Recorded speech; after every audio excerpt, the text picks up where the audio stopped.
Welcome to episode 91 of Soccer Over Gotham. This is the championship edition. We have a great show for all of you. Gary, what do we have in this episode? For the first time in NWSL club history, New Jersey, New York, Gotham FC are champions. Is this real life? I mean, what a game! This game had everything. We got more NWSL awards on this show. We got to break down this amazing, amazing match. We're going to celebrate some of the storylines of this game and of this season. We'll look forward to the off season and see what is next. Jenna Tonelli, best friend of the show, is going to join us for this one. We survived a championship run. It still does not feel real. Worst to first, stuff of legends. A team of destiny, NWSL champs. However you want to say it. How are you all feeling right now? Well, every time you keep saying, "Is this real life?" I just want to sing Bohemian Rhapsody. So I'm just like, "Is this just fantasy?" No, but it was like it was just so surreal. Like the whole game, I was just kind of like, "Oh, like I guess this is happening right now." Like especially like not being there, which sucked so much. But it really just felt like a dream that it was happening. But it was awesome. Yeah. How about you, I, Ruby? I mean, it's a good dream, and it just kept getting better and better since the playoffs. I mean, we barely made it to the playoffs. We were like, till the last minute decision day, waiting to see if they were going to make it, and they did. And then we were like, all right, we're in the playoffs now. Let's see if we can make it a little further. And they made it. And then, well, now we have Portland in the way. Let's see if we're going to beat Portland. And they did until this day. And they made it to the finals. Like you said, surreal. We couldn't believe it every step of the way, but it's real. Name a more iconic duo than Neely Martin and that pink goalie jersey. me and candy corn. Oh, that's true. That is true. Woo! And iced coffee. No, I Yep. know that was crazy. I was like, you have got to be kidding me because Juan in the pre-match press conference was already talking like I had asked him about all the kind of the parallels of coming back to play the championship match on the final that made them lose Abby Smith, Taylor Smith, McCall, Zerboni, and Midge, not the whole season, but re-aggravated her injury or whatever that case was. So made them lose 4 players, 3 for the rest of the season, and coming back and having a chance to like prove themselves again at this field, even though different opponent. And he said, "Oh, it feels like a movie." And so when Neely had to go in goal again, I couldn't believe it. I was just like, this is like the script is scripting. Like I was just like mouth on the floor. But I mean, she did it. She did it again. She's part of the GK union. She is. And it stinks that you can't buy the pink jerseys. I want that. So I want a pink jersey that says Martin on the back. I need it. Yeah. Gotham. I already tagged y'all on this, but make it happen. Yeah. And I just want to say shout out again to Cloud9, the traveling supporters. They have been through it all with this club. When this club was at its lowest, they stayed, they fought, they kept singing. They made a lot of fun, loud noise from your CAC field at Rutgers to Red Bull Arena. They deserve all the joy and all the relief. They really do. And I said to a bunch of them on either Saturday night or Sunday morning, I forget when, but I said, I hope that you guys are just enjoying this win so much. You deserve it. You've stuck by this team through thick and thin, been there through it all from early days, and it's just incredible to have them finally get that. And I'm so glad that a bunch were able to make the trek out to San Diego. Not an easy Yeah. trip for us over here on the East Coast. So just incredible that so many of like the longtime supporters could see that in person, and just what an incredible feeling. It's awesome. I know. So, so, so cool that they got to go. Most of these people have with them for years and years when Gotham Sky Blue was not what it is right now. And I remember going to Yurko to watch Sky Blue back in 2019. And I don't know where Cloud9 sat, but I sat in section 8, which was right next to Cloud9. And back then and they're still such a vibe. Yeah. Field with no changing rooms and Oh my gosh. like no I mean, it running was a water. college. It was a college field. Like Yeah. crazy. Crazy. How far Uh, we've come. it is absolutely correct. Now let's get to some team news. This happened right after we recorded our last episode, but as we've been talking about all season, Jenna Neiswanger, our rookie, our one rookie, is NWSL Rookie of the Year. Yeah, I mean, I was like fully on board with that. I voted her, on my short list and ranked her first in the media vote. But I just think she was such a well-rounded player, and like it was it was a tough rookie class. We had Alyssa Thompson who just came in tearing it up immediately and got a World Cup call up. Then you had Messiah Bright who went second round and scored 7 goals for Pride, just incredible. And then for me, though, Jenna, her 5 goals, 2 assists over all comps, over 1,500 minutes logged, third highest successful tackles in the league. Like it's just such like a well-rounded player who just didn't look like a rookie out there and did Yeah. what was asked of her in a way that was pivotal to the team making the playoffs. So for me, she was, I mean, the margins were tight. And when I spoke to her, she even said like, it's just so hard to like, it's such a subjective, award. All of these awards are, but she to me earned it. And it's just been so cool having a front row seat to what such an incredible rookie season. And if she doesn't get a look at the national team, we need some outside backs. That would be insane. Yeah. I mean, she did deserve it. Looking at all those stats and numbers that you just mentioned, especially when she was playing in a new position that she's not used to, we had no doubt in our minds that she was going to win. I agree. And when we first got Jenna, I reached out to their soccer coach over at FSU. And the first line that he put on, like, what is she like as a person and a player? She's like her soccer brain. And that just, I think he hit the nail on the head there. I think this was she's just such a high soccer IQ player. She knows what the game needs. And she, again, as Jenna put it, she doesn't look like a rookie out there. She looks years above that. And when the finals were kicking off, she looked like one of the best players on the field in that game. And this is way above the level she should be playing at. But we got a good one, and I look forward to rooting for her for years and years and years. Let's get over to this ridiculous, ridiculous wild game. This is the NWSL Championship. Krieger versus Rapinoe, Gotham versus OL Tacoma Seattle Reign FC. From a historically bad last season, Gotham FC in last place by a mile, 13 points in total, to only fall below the playoff line one time, and that was in week 2 during the regular season, to qualify for the playoffs for their second time in 3 seasons, to begin as the first 6 seed to win their first match. Then they made all the way to the finals, blanking 2 top teams in Courage and the Thorns on the road to get there, seemingly hitting another gear and just starting to find their final form. They reached the finals by defending as a unit and taking the chances that were presented. Now, OL has not lost in 5 matches. They were giving up 1 goal over 5 matches. They also blanked Angel City and San Diego. And they say that defense wins championships. Well, we have 2 great defenses in this one. Now, the ref notes for this one is Katerina Koroleva, and who has a master's in science and is a physician's assistant in emergency room setting. It's one of my favorite things to do is like look up the refs and let's see them on LinkedIn, because they all have like, they're just like the players. They have these ridiculous backgrounds and they have degrees and this, whatever. So yeah. So hashtag no more side hustles for them too. Injuries. This is my favorite injury list of the season. All the ones that are on there, we know about. We know about Amani Dorsey, Abby Smith, and Taylor Smith, Taryn Torres, and McCall Zerboni. But nobody's questionable. Everybody else is healthy. Let's go. Best 11. We got Williams up top, and we got Purse, Sheehan, Gonzalez, and Ryan across. Martin in the defensive mid.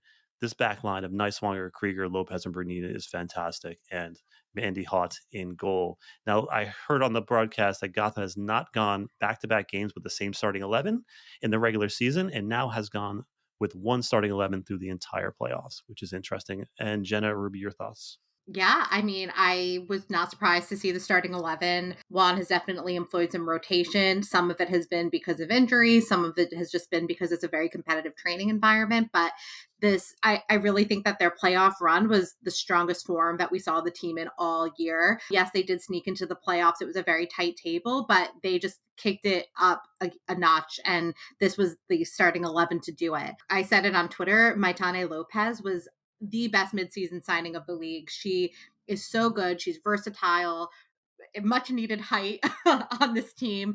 Paired with Krieger, she's just been great back there. Neely Martin has been a revelation as a defensive mid, just such a good, like destroyer, breaking up plays.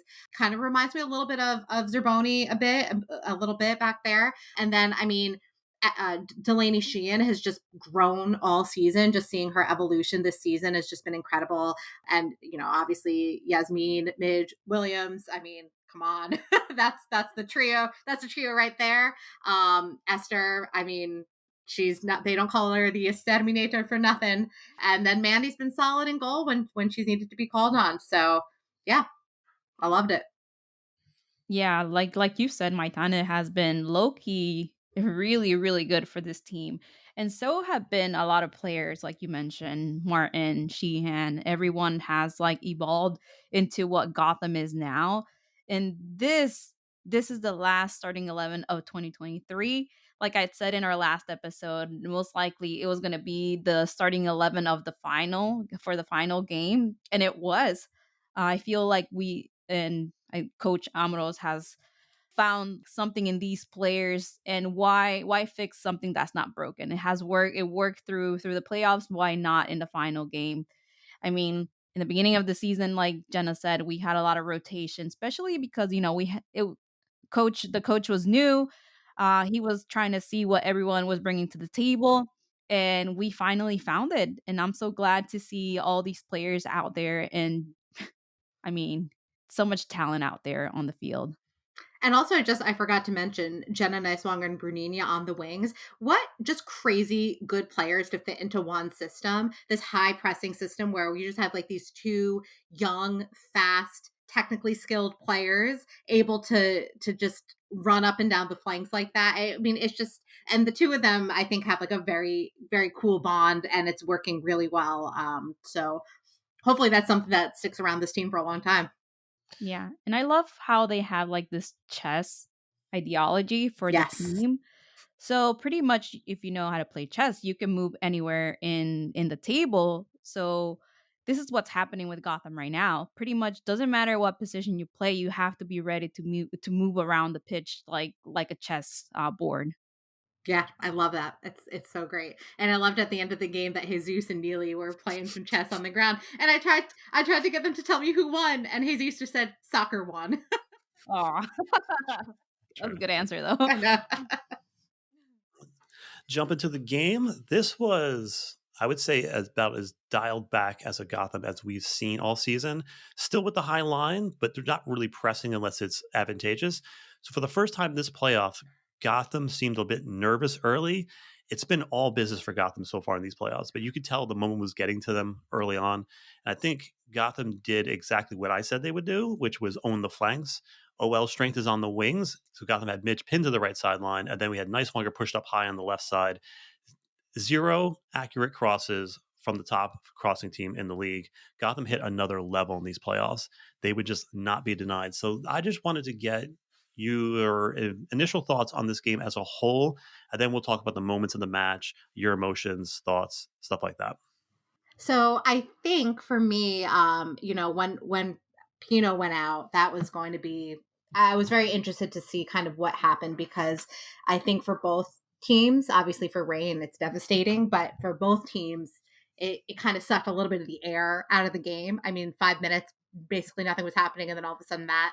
So I think the minutes after that were a little bit difficult, I think, for both sides, just to kind of like get their minds back and like get back to business.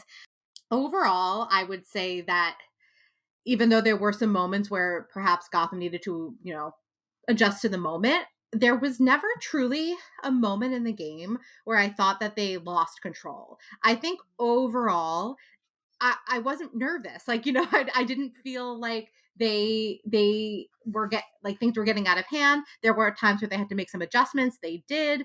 Mandy Hawk came up with a huge save, and then another huge save that was a red card. But I think that they really did have control of the majority of the game, and they were able to see it out even under the most insane circumstances there at the end. Yeah, I mean, just hours before the game, I was really calm. But as it got closer to kickoff, I got a little anxious. I just wanted it to start, honestly. I just wanted the game to start. I knew in my heart that Gotham was going to win. I don't know why I had that sensation that they were going to win. I was not nervous at all, like you, Jenna. I was not nervous. Like you said, after that, what happened with Rapino, it really took like maybe 10, 15 minutes for them to settle and find their groove in the field. But after they did, wow. I mean, just as Midge Purse, because she was Hmm. balling out there. Like, Some of the best soccer I've ever seen her play. It was just incredible. yep. It was incredible to see all those moves, and pretty much like she showed why, like, she deserves to be in this team, to be in the national team. Like, she's just a player, like she has speed, she has technique, she's just so great out there. And I cannot stop just talking about Midge and her performance out there. I don't know how to explain it to you guys. I'm with you guys on the being nervous before the game, and I was like, I got off work at like 4 or 5 o'clock, and I got home and I had like an hour and a half to kill before watching this game. So I'm like double cleaning my house, just going around, just doing something, trying to keep myself busy, trying to keep my mind off of this game. But as soon as that whistle blew, my calmness just, I just, a surreal calmness over me, and I just was not nervous at all during this game. Even like the moments where like Rose scored, like I was more Yeah. annoyed that she scored than I was like, Are you going to make Yeah. us work for this? We're winning this thing. Just don't make us work so hard." And then even with Mandy at the end, that kick at the top of the box, I'm like, "We're winning this thing." I have no idea why, but we're just going to win this thing. There's no way they're going to deny us this what we earned this season. So yeah, and then I always make the poll at the end of the game, and I always wait till the last second to do it. But the past game, I did it early, and on this time, I was starting to do it early. I'm like three-quarters of the way through, and I see Mandy grab the ball outside the box, and I'm like, oh gosh. And I look at this poll, and I'm like, do I finish this poll or do I erase it and forget that I ever started this thing? And I was like, you know what? We're winning this thing. I'm keeping it, letting it go. And I was right. We made it. It's just we just were not losing on that night. Yeah, I looked at my wife and I told her they're gonna miss. They're gonna miss this. They're not gonna make it. And they did. All Rain missed that kick. It went right into the Great Wall of Gotham. Oh my god, the Great Wall of that was the funniest wall I've ever seen in my entire life. I loved it. I need it like on a t-shirt or something. Like it was just so I was like, what are they doing? Yeah. I like Neely like organizing the wall. I'm like, she probably doesn't know what she's doing, but she's None. just And then I rolling. and then know. everybody's trying to help her. Like Ali Long was back there, Yeah. like do this. And I was like, oh my God. Gotta fake it till you make it. Yeah. Yeah. Ali was just like, she's going to that side. So as soon as she goes to kick the ball, you run to that corner. And she did. But the wall holded. We will talk about that later. But let's just get some of the moments of the game. And obviously we'll start at the beginning. Losing Rapino to injury, suspected Achilles tear. She said she heard a loud pop and just went down. And I'm just devastated for the legend. Obviously, you never wanted to go out in that big moment. Just 2 minutes into our final game, just terrible. Yeah, it was really like I remember when it happened, a couple of people standing around me were like, "Is she okay?" And I was like, "Yeah, yeah, yeah, yeah, yeah. She's fine. She's fine." Because like I just didn't want to Yeah. like think that like it was something like that. I was like, "It's just her ankle. Like she'll be fine. She'll be back in a second." And then like obviously it was like clear that wasn't what it was, and I was just like, "Oh God, like I can't manifest my way out of this one." But it was just yeah, it's just she just nothing even happened, freak it's I mean, I shouldn't say anything about the field for there, but it's a little bit of an unlucky field, let's just put it that way. Obviously we had 4 injuries in Gotham on that field, so I don't know, but just a terrible, terrible way to end a career. But I think she said this. I don't remember like if it was post game. She's had a lot of like really amazing moments over her career, and like this isn't gonna like be the end all be all or define her or anything like that. It just sucks. It just Mhm. sucks. So obviously wishing her all the best in recovering from that. I mean, she just wants to retire and now she has to go get surgery. It just stinks. It just stinks so much. But she's a legend of the game. She will be missed on the field, but I'm sure we have not seen the last of Megan Rapinoe, and I can't wait to see what she does next. Yeah, it's very, very unfortunate for Pino. And I've been following for the longest time when she was in the national team when she was very young. And I used to tell my friend like there's something about her that I like. She's like really, really special on the field. And I honestly, let me tell you, I really wanted to see a Pino and Krieger just battle it out on the pitch, but I guess it was just not meant to be. Hoping for a speedy recovery for Pino. Yeah, tremendous player, and she plays bigger in the biggest moments. And within the first minute, she almost had an assist, and she's just different. She's just a different player. Like the play in, she gets the wrong foot to the defender, and it's the outside of her right foot, which you shouldn't be crossing from or getting the ball in from.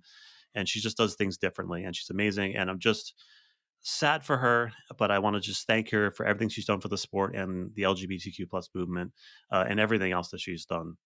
So just speedy recovery. Yeah, but Pino moved to New York, so I'm pretty sure we'll see more of her. Maybe even at Red Bull Arena, one of the Gotham games. Yeah, that would be great. Obviously, Sue is ties to New York, so maybe we'll see her around. Catch you at some Gotham and Liberty games, perhaps. And let's just talk about this opening goal. Now, Juan Carlos has done an amazing job of putting players in their best spots to succeed. And Midge's best spot is on the right side, pinned to the sideline, and just allowed to cut in and just burn defenders. And there was no stopping her this game. She's on a level that only she could reach. And she megs the first defender, hops over the second defender who's sliding in with the ball stuck to her foot. And then she just goes right by the last defender, picks her head up, finds Lynn Williams trailing like they've been doing all season, and it was just an easy goal for Lynn at the six. What a finish! That was incredible. And there was some footage caught on the sideline of that run.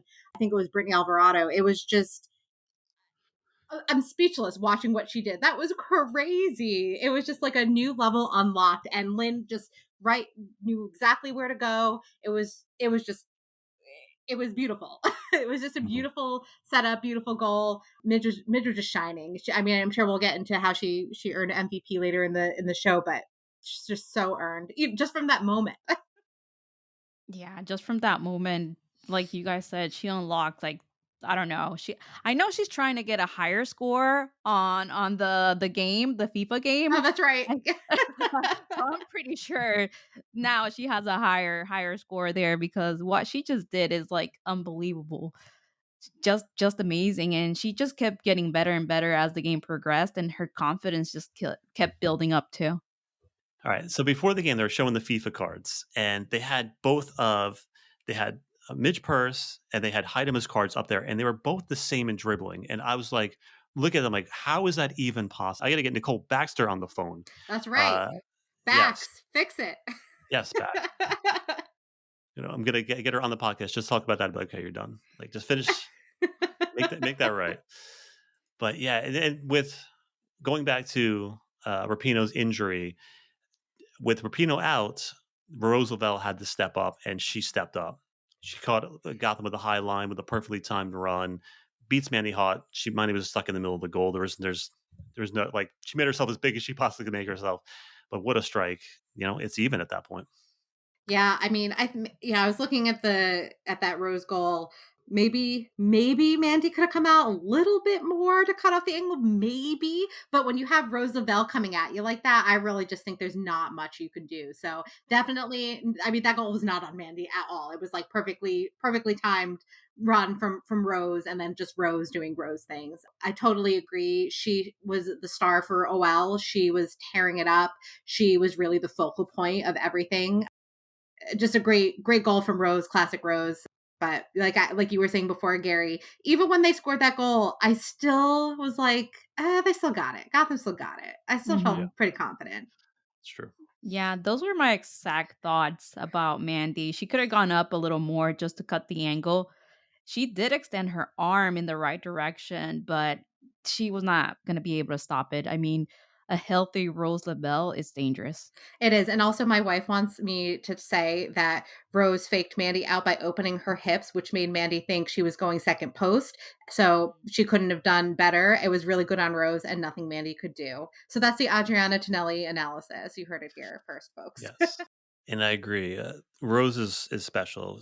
So there was a couple times during the game where she just dribbled her way out of pressure, and like she would had 3 defenders on her, and she would just pull out of it, and it was impressive to watch. But yes, I was just annoyed with her all night. I was like, "Why are you so good?" That's what my sister was saying. So my sister, Kara, is a recent Gotham fan. She came to Mhm. the game where Esther scored those 2 goals. Who was that game against? I swear, my brain, once the season's over, I'm like shut down. Like my brain like shuts down. Oh, Um, Washington. that's right. So she was like an instant fan after that. She was like obsessed. And she also just like loved, this is like kind of an aside, but she just, she's been to sporting events before, baseball, whatever. But she really just like loved the community atmosphere at Red Bull with, around a women's team with families and queer people, and just like everybody was really nice and talking to each other in the stands. And so she was just like an instant fan. But so she was watching the final, watching it with my parents, and my mother had hilarious commentary. But the one thing they both said to me was like, God, that Rose Lavelle, because they don't know. She was like, they're like, she was annoying. I was like, because she was good. They were like, Yeah. yeah, she was too good.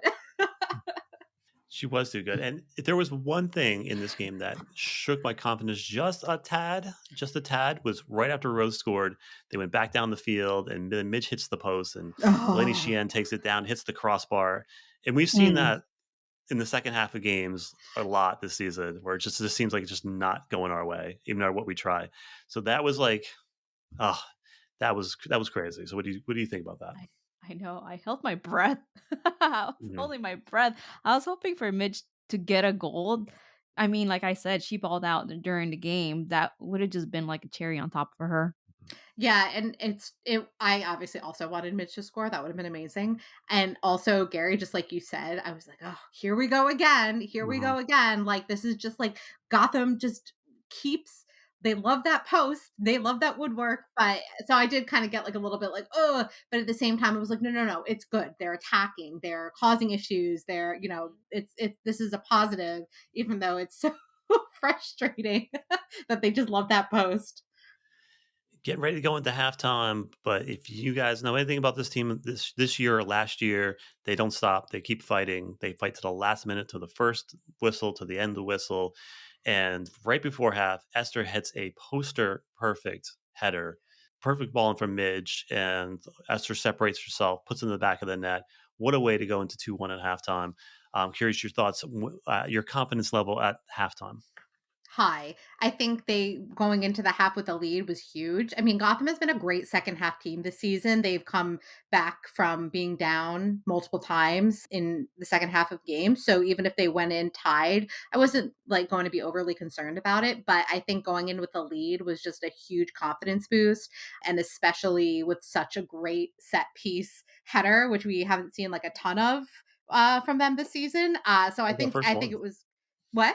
That was our First first one. goal at the Oh, well, corner. there we go. It was the first one. So yeah, so I think it was just a really great way to enter the half with being up, and just come out in the second half and just show again why they're a great second half team to finish out the game. Yeah, confidence definitely high. It was like 5 candy corns high. Oh, six. Six. Six. Throw an extra one on there for this one. All right, 6. But it's just crazy because we've been talking about this, about taking advantage of corners all season long, and it finally came. Finally in the last game of the season. I mean, better late than never. Better late than never.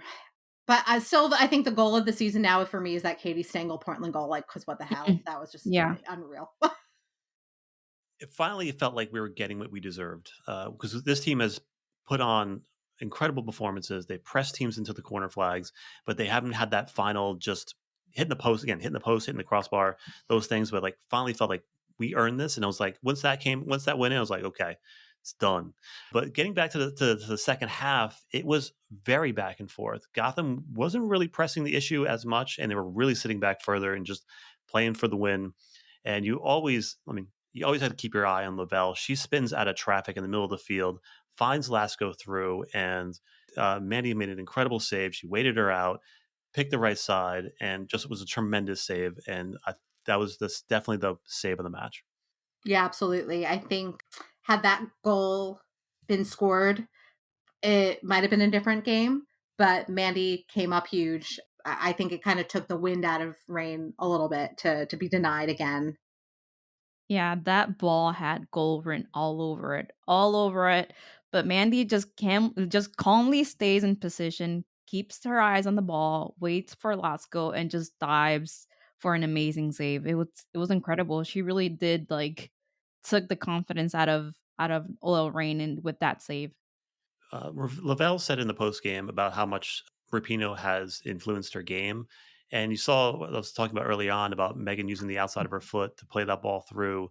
That's exactly what Rose does. She hits off the like outside of her foot, curls it right into the space. And it was a little bit of an homage to like Rapinoe's influence on her game, which was really, really nice. And again, Mandy's footwork is sublime. She was ready. She was ready to launch. She's constantly on her toes and just again, waited her out just big time. Then, how many times have I said this phrase on this podcast that they just cannot make it easy on us? 5 minutes into a 6 minute stoppage time, the ball's over the top. Bennett and Hod are at the top of the box, and Mandy just panics and punches the ball just outside the box. She's inside the box. Her hands are just outside the box. She gets called for a red card. They're panning the camera onto Betos, like, okay, Betos might be going in. And then I see Neely Martin putting on the gloves, and I'm like, okay, this is interesting. Gotham is out of subs. Free kick from outside the box. Who else but Rose Lavelle sitting over the top of it? And just, they say defense wins championships. This is exactly what happened. The wall holds. Gotham goes on to win the NWSL championship. What a way to end this game. The Great Wall of Gotham.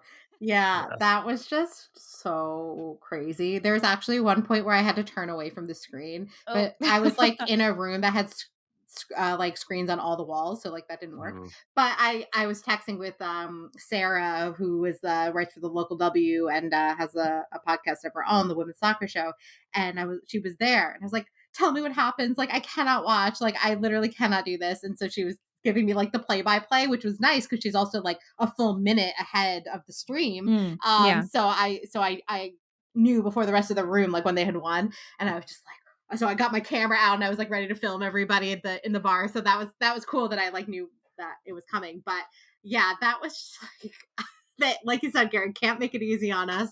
But I think that game is just an instant NWSL classic. I mean, instant classic. We're gonna be talking about that one for a long time, for sure. Yeah. I had not realized that we were out of subs, especially because, like you said, they were on Betos and she was warming up like she was gonna come in, and I was like, "Okay, we're good." And like you said, all of a sudden, like, Martin has the gloves on, and I'm like, "What the hell's going on?" Not again. But Martin, as always, so cool and calm, comes and steps up for the team. I just love it. I love it how, like, she's so confident out there, and like you said, she was just telling them what to do out there, like, "Hey, she got this." There was one thing that was frustrating about this match. That was the stream itself. This is like the most delayed stream that I think I've had a chance to watch. Usually it's like 5 to 6 seconds, but this was delayed for like 20 to 30 seconds on the stream. So my phone, I have every app telling me every update. So my Oh, phone is just no. blowing up, and I'm like, I'm trying to ignore my phone because I know if goes off, I'm like, there's a goal coming, but I have everybody texting me and stuff like that. So I was just that part was very frustrating about this game, having such a delayed game. But just Neely running up to that field with running up the field with the pink jersey on again. What a vibe! So many iconic images from this season, Yeah. and even just this game. That has to be one of them. Oh Just yeah, I made it my cover photo on Twitter because I just like yeah, loved it so much. I was like, this is just perfectly encapsulate this team season. Just this image right here. yeah. Peak NWSL chaos. The game just had to end that way, didn't it? You know what's the best part for me? It's that we got the trophy, not the trophy from last year. Like, we got Hmm. the new design. Like, what the heck? It was so crazy. I was like, "It's gonna come home," and it did because I really wanted that trophy. It's like the trophy they deserve. The other one, not to, like, talk trash or anything, but it kinda looked like, was a high school or, like, trophy. Like, no, like, this is beautiful. This is class. It's so classy. I love it. Yep, I love that they got that Tiffany's trophy. They deserve it for sure. All right, let's get some post game quotes. I feel like I did what I had to do. Mandy Hart. Hey. I think she did. I mean, Juan told her after the game, like, "You saved us," because had she not done that, I think that was a goal. So, I mean, I saw somebody say, kind of compare it to cheating, but I wouldn't say it's cheating. I mean, you just in the moment did what you had to do, and you got your red card. That's it. You were it was the proper thing to happen, and I Right. really do think in the moment she made the decision that did save the game. So yeah, she did what she had to do. Yeah, you gotta do what you gotta do. You grab an arm, you pull a shirt, or in this game, you just punch the ball outside the box. If not, just as Maradona, the hand of God Hand out of there, God. he did what he had to do. Oh, I could imagine Ali Krieger doing that, saving the game, hand of godding it, getting that red card. Carly Lloyd did that once in like a random game against like Orlando. So there was a difference between her actions and those words that she just put out, because yeah, I'm sure you guys all saw the video of her with Midge Purse where she's walking back on the field and she's like, "Did they miss? Did they miss?" Oh, I yeah, know, I know. She's like, "I did the right thing," but I can imagine in that moment she was just like regretting it and dreading it, of and just course. imagine going Yeah. through all that. But in the end, yes, she did. And I'll give you the second part of that, my statement on the next one. So the next quote of the match is, "We just promised each other we would do everything in order to get here, and I'm proud of us, and I'm so proud of myself," Krieger said. Gives me chills a little Yeah. bit. Yeah, kind of gives me chills a little bit. And I think like this team had just so many like amazing storylines coming out of it this season. I mean, starting with the work that Yael did to just, build this roster, then Sinead, making this roster after coming back after what happened to her 6 years later, and then Mana coming onto this team as well, those two earning a championship, Krieger ending her career here in a crazy year, just having her play as if she could have gone another couple of years, honestly. And just some of these players who have just been on this team for so long, Mandy Freeman, McCall, Sabrina, just, players that have like really stuck it out with this club now getting a championship. And I think what's really interesting to me and something that all the players have said, anytime I've spoken to them, that even the players that have weren't getting a ton of minutes, or maybe they got injured and they missed a part of the season, that every single one of them contributed to this win, whether that was at training, motivating, coming, being a game changer, coming off the bench. Just every single person just put in what was necessary to get here. It was truly a team performance, back to front, bench to starter, and it was just a storybook ending, that nobody could have predicted. Except I predicted it in All for 11's beginning of year roundtable. Yeah. Hey, this could have been like a great Netflix documentary. Oh my Just saying. gosh. Honestly, last night I was like, should I write a book? It's like, maybe I should. I don't know. You should. I think this is a storybook season, and it'd be a shame if no one did something like that, or like Oh, Netflix, or wrote a I book about this know. season. Let It's me gonna let be me amazing. call, maybe make some calls. Yeah. All Maybe right. Hallmark Channel. Now, I'm going to say this. I think the captain sets the tone for this moment. And at the end of the game, when Manny Hawk grabs that ball, the game before, where Krieger grabs Smith and pulls her down or holds her up and risks a red card in her final game, that set the tone. It said, "Look what I'm willing to do to get to where we need to be as a team." And Mandy did. She followed her lead and did what she had to do to get us to the championship, get us to the finals, and get us to that trophy. And yeah, Krieger showed how serious it is, and Mandy followed through on it, which was awesome. Let's get to the stats of the game. Do we have any stats of the game, Jenna? 2-1. There you 2 go. 2-1. Final score. What is the final candy corn dominance of the season? 10 out of 5. 10 out of 5. Yeah. There Just you go. just killing it. I have a stat of the game. So, Gotham's 3 straight wins in the 2023 playoffs is the club's first 3-match winning streak since 2016. Crazy. It's crazy. My stat of the week is one I gave earlier. 0 crosses in. I said a lot of things about how this team was going to win, and they did it. I said Gotham was going to dominate on the wings and not let them get crosses off. It's the most successful crossing team in the league, and they shut them down. Player of the week on Twitter at Over Gotham Pod. I put extra exclamation points because Ruby wanted it to be that way. Yep. So, final thoughts. Everybody said everyone got the most votes at 31.7%. Allie got one, was 21%, surprisingly. Midge at 30.6% in second. And in last place was Party at 16.7. Do we all agree with this poll? Oh yeah, of course. I mean, like I said, it was totally a team effort from top to bottom. But if we have to like pick a player of the match, it was our MVP, Midge Purse. I mean, she had just an incredible game. It's like one of those games where you say that's why this player is a star. That's why this player can make it into the national team. You know, really unfortunate that she did not get this call up into the World Cup. She was injured, and it was a tough roster to break into. But if she keeps that up, if she does what she did on Saturday again, how do Yeah. you leave her off? I mean, just an incredible performance from Midge. So fun to watch, and I'm very happy for her. Yeah, definitely. And I agree with Jenna. I'm gonna say MVP Midge Purse as well. Midge is always underrated, Hmm. and she's Yeah. always like not given the credit that she deserves.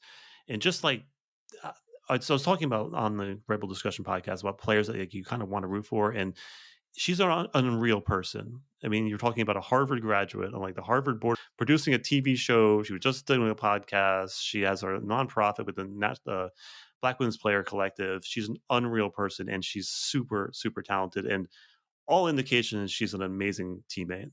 This was the biggest stage, and for her to show off, and she showed off. I'm just so proud of her. And also got to put this out there. Shout out to four-time NWSL Cup winner McCall Zerboni. I think she earned that, and it was weird that they kept pushing Lynn, saying she got four, which is great. She got four, and obviously celebrate that. But they kind of like said like because she played in four, and it was like McCall tore ACL, man. Give her a break. She would have played in this game. This game called for McCall Zerboni. When you're up a goal in the championship game, you put McCall Zerboni on the field, and she will field marshal you to the championship. Yeah. So I thought that was a little rough for McCall, I but shout out to her. know. I know. I agree completely. I mean, obviously, Lynn played in N1-4, which is like an incredible stat. And I think having Lynn on your team is just like a key clearly to getting to the 2-0 championship. But I agree. I mean, you know, McCall, I think, is one of those players who, you know, she's just been in this league for so long. She's been, you know, on the U.S. women's national team. She's been a champion. She's won now 4 NWSL championships. And without her this season, you know, for the game she was healthy and played in, I don't know if you got to this point. You know, she was really key in picking up some of those Hmm. early wins in the Yeah. beginning of the season. So she earned this just as much as anyone else. Hope to see her back next season. I mean, we got free agency again, so we'll see how it goes. But totally, I mean, so cool to have two 4-time NWSL champions on your team. So Lynn and McCall, definitely congrats to them. Yeah, I like that Yeah. they call it Linning now. Linning, I loved it. All right, let's get to segment 2, which is I want to talk about some of the little reasons why this win is so important. This is like as you talked just a second ago, Jenna, about writing a book. This is only like a fraction of the storylines that went through this season. All the little, and again, we just talked about it. All the little heroes we had throughout the season to get to where we needed to be. We always had that one person who just put this team on their back and got them to the next level. But I think it starts and ends with Yael. I think she's been brilliant. And last year, I forget exactly the day it was. I think it was like September last year, where she put out this tweet that said, "I assure you that Mm-hmm. we are not okay with being at the bottom of the table. This position is all too common for this club. Here's why you can have faith in the future of this club." And she went on like a 20 tweet thread of all the little things that she's learned and that she wanted to implement and get done. And she checked every single box, and we are here because of her. Absolutely. And I spoke at length with Yael the days leading up to the Portland semifinal, and I put out an article in the Messenger where I really gave a big behind the scenes look at everything that Yael had to do to convince this club to buy in literally and figuratively, with the vision and with actual cash dollars, to what she knew she could get this club to be in. And obviously, like, not every decision was easy. There's no crystal ball, and she second guessed herself, and as we all would do, but she got everything right, and it's just, I hope she feels validated in that. And she said to me in that conversation that even if Gotham didn't make it to the final, even if they just made it to Portland and that was it, she still felt like everything was a success because she was building a foundation, making a club that players wanted to play in, not because it was nice or things were easy, but because it was challenging and the players were given the resources to thrive, and that they had a place that they wanted to work hard for because they knew they would have the support they needed behind them. And I think she's really done that. I mean, look, this club was able to get a World Cup winner to sign mid-season. They were able to, get Katie Stengel to come back from England and come back to the NWSL. I think it's just, this turnaround has been incredible, because it's one thing to say, oh, okay, well, now they play at Red Bull Arena. Like, all right, we're good. We're done. Like, we're not at Rutgers anymore. But to actually put in the effort in every single way possible on the soccer ops side is just, I think, a testament to the sustainable growth that has been built for this club. They might not win it again next year. Maybe they don't make a playoffs. It's a tight table expansion group. Who knows? But I don't think we'll ever see again like a Gotham FC with 30 goals against at the bottom of the NWSL table. I Yeah. think that's behind them. And I think the credit goes to Yael, to Juan, to his coaching staff, and to the players who bought into this vision. Yeah, definitely. I feel like everyone last year just wanted the season to end because it was so bad that, like, another game, it just felt too much. Like, everyone just wanted to end. And look, it feels like it's been like a short amount of time, but in reality, it's been 14 months. Yeah, maybe in soccer that's short actually. 14 months to to turn around a team in 14 months. It's actually crazy now that I think about it. And and just that, just think about it, like, how much time, how much work that she has put into the team. Like, you probably think like, yeah, she works for 40 hours and that's it. No, I'm pretty No. sure she's working like day and night, like on the phone, talking to people, like looking at data, because she did mention data for the team to bring in players Hmm. to see like what would they need to bring that player in. So she was bringing a lot of new ideas, and now she has like this blueprint of how to turn a team around. And I'm pretty sure that a lot of teams that are like in the bottom right now, or even expansion teams that are coming into the league, probably calling her up like, "Hey, what are you doing over there?" Don't spill the secret sauce too much. Yeah. All right, let's get over to plan A, which is Krieger gets her fairy tale ending. She gets her first.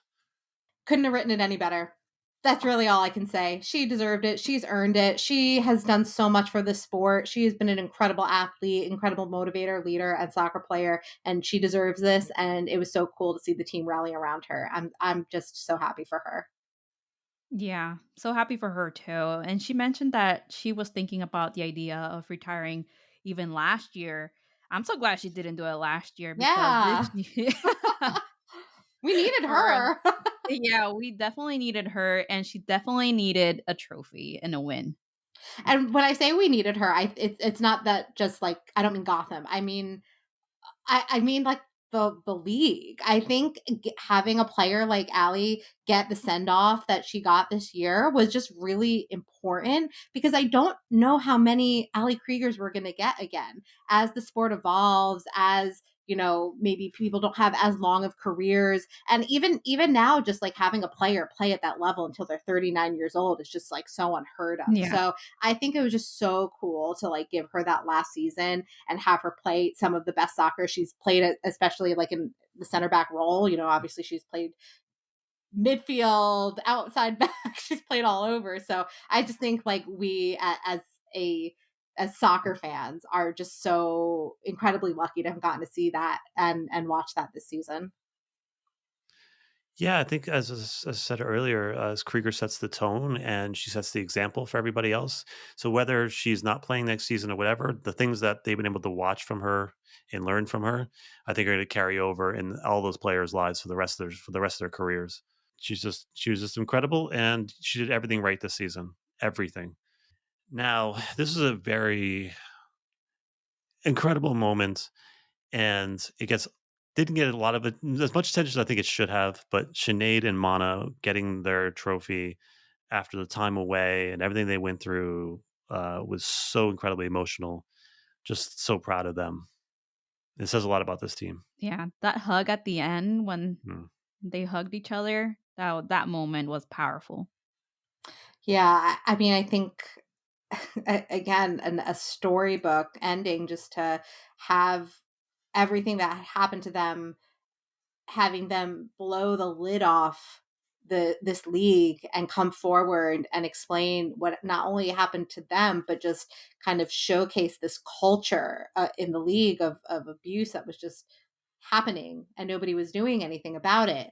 To just be so brave to come forward and then to get the second chance and to find a home at Gotham together and to win a championship. I mean, it's just like, is that real? It's crazy. It's just crazy. And you could just see in their faces how much it meant to them. I mean, it was amazing. And Steph Young in The Athletic put out a piece today about Mana with some post game tidbits. I highly recommend folks read that, because I think it really, really kind of encapsulated for Mana, at least, what this meant to her. It kind of insinuated that this is it, she's done. You know, she was on like a temporary contract, so it kind of insinuated that she might be done, which would make sense. I mean, she's a lawyer. I mean, she's got she's got things to do.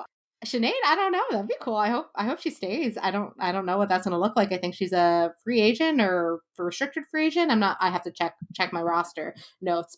Just so cool to see it end like this. It's just so well deserved for both of them. And also, they're both still so good. Like, how do you take 6 years off and then you come back and you're like so good? I need to do whatever they're doing. I need their training manual. Yeah, Sinead has a mutual option. Mutual option. Okay. Yes, that's so I hope they bring her back. Even in the short minutes she was on the field in the final, she's so silky smooth. She's such a good player, and she's got many years left if she wants it. Yeah. And you know, it is what it is. Ruby, your thoughts, Ruby? I mean, my same thoughts with both of you. Like everything that has happened, it's just incredible for Sinead, for Mana. It's they deserve it. I have few words. They just deserve it. That's pretty much it. We should also talk about other players, like unheralded players. This team won this championship on the back of returning players, such as Sheehan and Mandy Haught, and then bringing in Neely Martin. I don't know, whatever you want to call it, a second chance player or whatever you want. She was on waivers. Tremendous. What a season for all three of those players. Incredible. I was talking to someone the other day and they're like, "Oh yeah, Neely was a free agent. Gotham got her as a free agent." I said, "No, no, no. She was on the waiver wire." God, that was what a move. I mean, Neely Martin was pivotal to this team. Incredible. Just like who would have guessed? I would never have guessed. I was talking to some of my friends who cover Racing Louisville, and they had mentioned to me like, "Oh, she's a special player. Disappointed to see her waived, but glad she's going to get a chance at Gotham." So I was kind of like, "All right, like let's see, like that's a cool story. Let's see."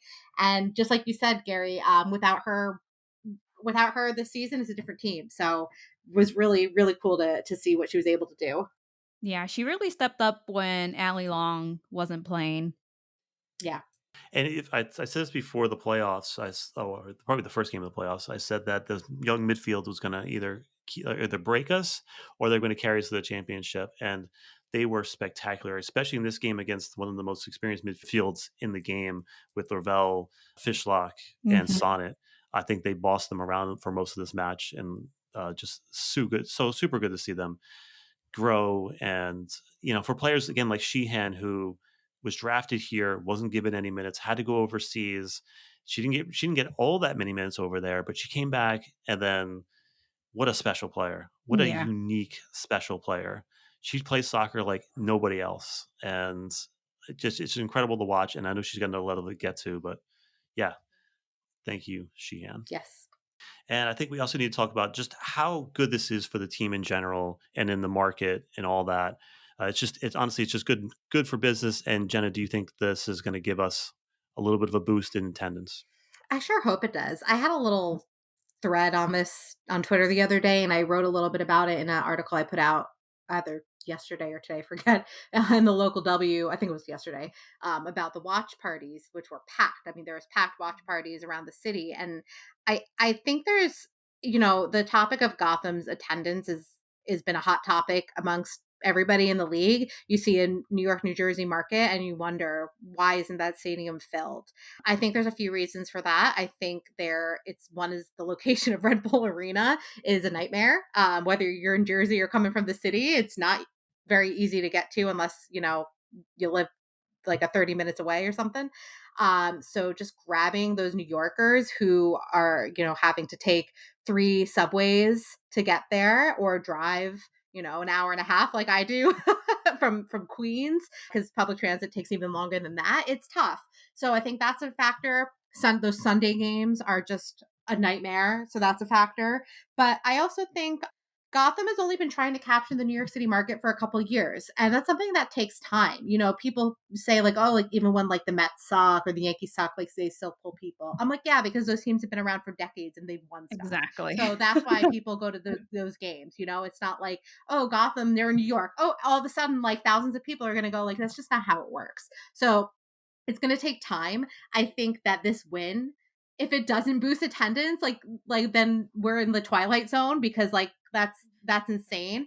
I would like to see a little bit more work from Gotham in terms of making inroads into New York and even into Newark, into some of these surrounding communities. Like there's no footprint else. There's a huge digital footprint of this club, huge digital footprint, and they do well there. But in terms of like a physical footprint in communities, you don't see it. And so I think that this is the moment. You have to seize on this, seize on what this team was able to do.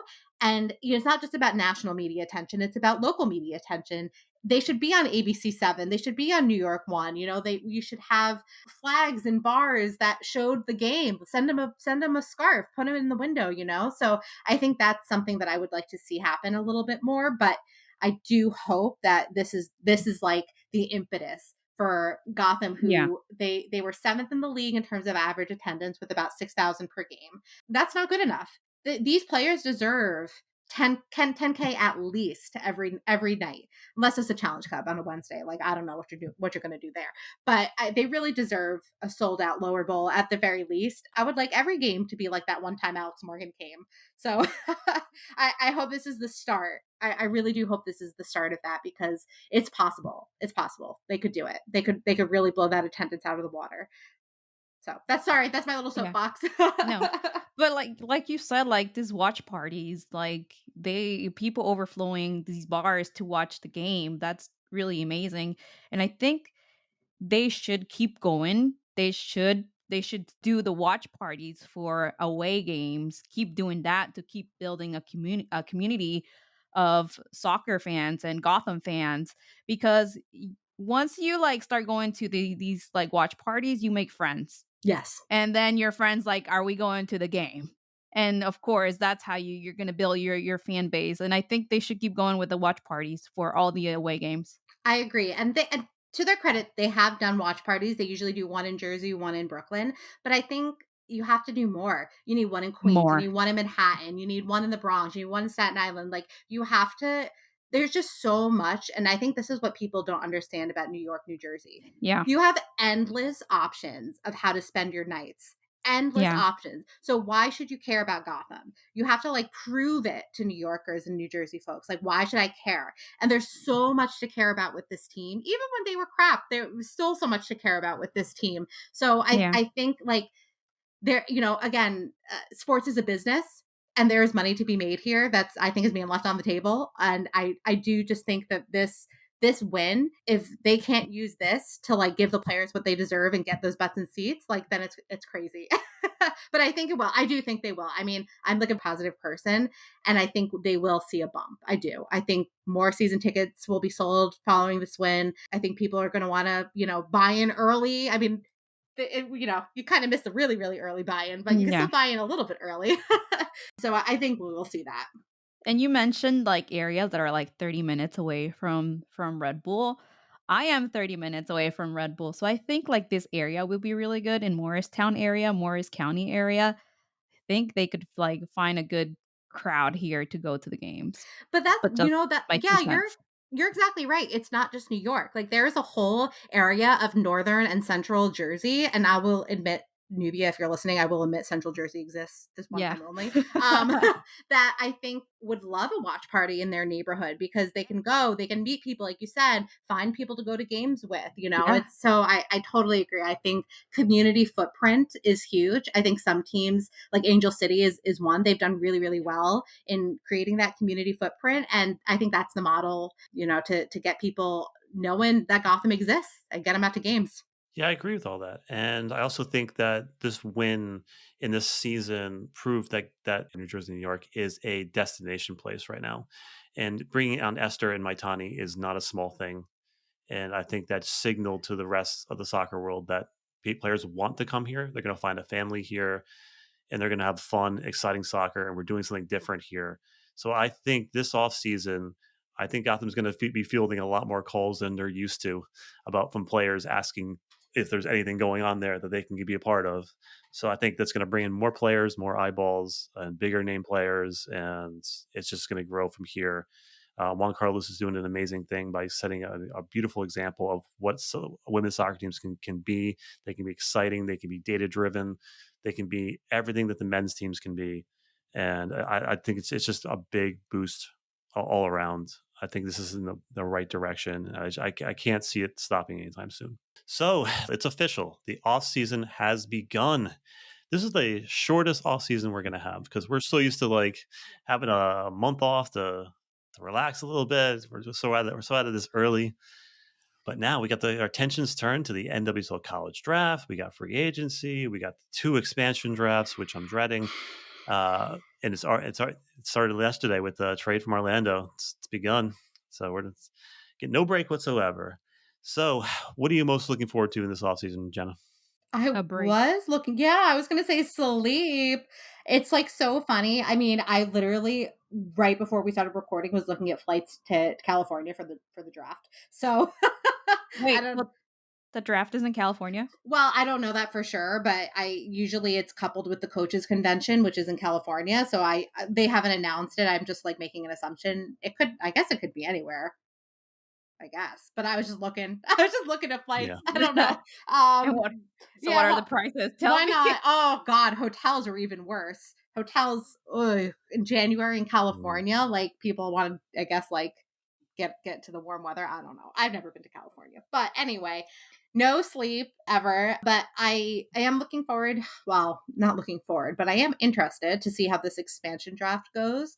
I asked Yael when I spoke with her how she plans to attack it this time. Obviously traded Dee Dee Heritage and Kaylin Sheridan for protection last time to varying results, we'll say. I think that this time she will have a better approach, or I guess maybe a more well-rounded approach to how she decides to handle it. I think something I really dislike about this expansion draft, even more than the fact that like a player could get drafted to a team that they don't want to go to, is that like teams have to create a protected list of 9 players. So it's like, oh, okay, like these are our 9 players, like everybody else, like you're not on Yeah, this list. Like obviously that's not what that means, but I hate the whole concept of that. yeah, Like it really Mhm. like makes my stomach churn. Like I know it's business, it's not personal, but like how do you not take that personally? Like I just hate the whole concept. I exactly. hate it. So I do hope that Gotham gets protection again because I just think one, it makes sure that everybody's kind of getting what they want or at least knows what's happening.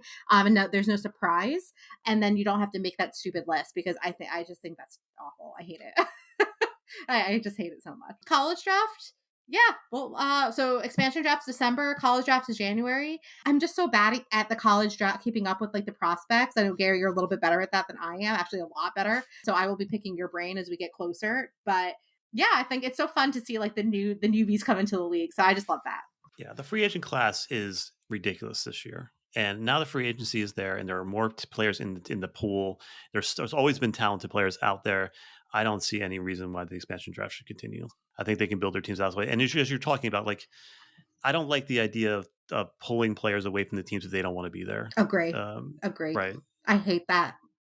It's just it's frustrating. It really is. I mean, thankfully, with free agency, that helps a little bit because I think, now the clubs have to think about like when you draft a player, okay, like, yeah, you hold their rights, but those will expire one day. You don't infinitely hold that player's rights. So I think they have to put a little bit more thought into this and make sure they don't draft a player who in a year or two could just go to Europe and then say bye. And then now you just like missed a whole opportunity with somebody because of that. So I think free agency has been an amazing addition to this league, and I think it will play a role in this expansion draft. So I'm happy for that.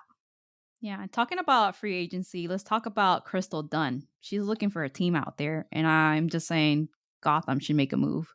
Come home, Crystal. Did you see I posted today? So I played flute all through college, high school, college. I played flute. So Crystal had posted that like video of her like playing flute. So I and the Diaspora United pod tweeted it out earlier this year. And so I quote tweeted it and I said, if Crystal comes to Gotham somehow, that I will recreate that video. And I will. And that's how I'm manifesting it. I will literally like put myself out there. You have to come to the podcast and like do that. Maybe I'll do it on like an Instagram live or something. I haven't played my flute in like years, so it'll be funny. But so that's all I'm manifesting by offering to embarrass myself more so than I already do. Gail, if you're listening to this, make it happen. Yeah, and this is the shortest off season for us. I am also manifesting Crystal Dunn to Gotham. Why not? She's got friends here, and it would be a great spot for her to finish her career. It'd be great. So, what are we manifesting this week or this off season? Crystal Dunn. You already said it. I'm manifesting just. I hope that everything that needs to happen, in terms of, if a player wants to move to get more playing time somewhere, or if, Gotham, drops a good rookie who finds a great home with Gotham, like I just hope like these moves work out. And I really hope that it's not too stressful for our friends over at the club. And I just, let's run it back. Let's do it again. 2024. You're so nice, Jenna. You're so nice. Yeah, manifesting that they keep as many of the players that want to be here as possible. Trade as many draft picks as you can. We'll roll one draft pick again. Make it another Jenna Nicewanger. Yeah, that's one of a kind right there. Yeah, right. So yeah, I just hope they keep as many players as possible, and I hope that players like Long stick around for another year, because if she's okay with being on the bench, you can't have a better secondary player than Ali Long and Sinead Fairley, Mana Shim, and the bench we had was ridiculous. Let's keep that bench. Oh, I'm also manifesting a healthy Christy Mewis. Like, please, like she was so good when she finally came on again in the off season, the postseason, in the playoffs, and I was like, there she is. That's what she can do. I mean, she was the reason Katie Stengel got to score that goal, basically. She was right place, right time, collected the ball, passed it back perfectly, boom. Best goal of the year. So healthy Chrissy Mewis, healthy everybody. Healthy Taryn Torres. I would love to see her back. Just out there doing her thing, because she's an incredible player and we were robbed of Taryn Torres. But so everybody healthy. That's my other manifest. Yes. Any random thoughts before we head off? I don't have any. I don't know. We yapped for a while. No, everyone go on Twitter and see my mom's thoughts about the game. They're pretty good. And yeah, I mean, I just want to also like thank you both for always having me on and letting me talk about nonsense. Thank you for coming. No, I love it so much. I mean, we talk about this all the time. Like, you're my OGs. And I also just want to thank everybody who not only listens to your podcast because it's an amazing show, but, you know, follows all of us, reads my articles, shares my content, all of that because, you know, I do this out of passion and love, and so I do it when I get, you know, people at the watch party who came up to me and thanked me. I'm like, no, thank you, like thank you for like supporting me because without that support, like people don't hire me to write, you know what I mean? So I'm just so grateful like for an amazing community of fans who support my work. So I just want to say thank you to them because if it wasn't for that, you know, I wouldn't be doing it. So thank you to everybody. And get ready for the off season. It's gonna be a doozy. Get ready for the ride. That's right. One quick random thought. There is a curious case of Megan McClellan hanging around this team. She Yep. is a talented keeper out of Rutgers. She went over to Chicago, yes, and then got let go. And she's been training with the team with Gotham for almost half the season now, I would say. And she's been in like the background of like a lot of the training videos and stuff like that. And shout out to the team. They didn't mention anything about her actually being on the roster or anything like that, but they took her to the finals. Yeah.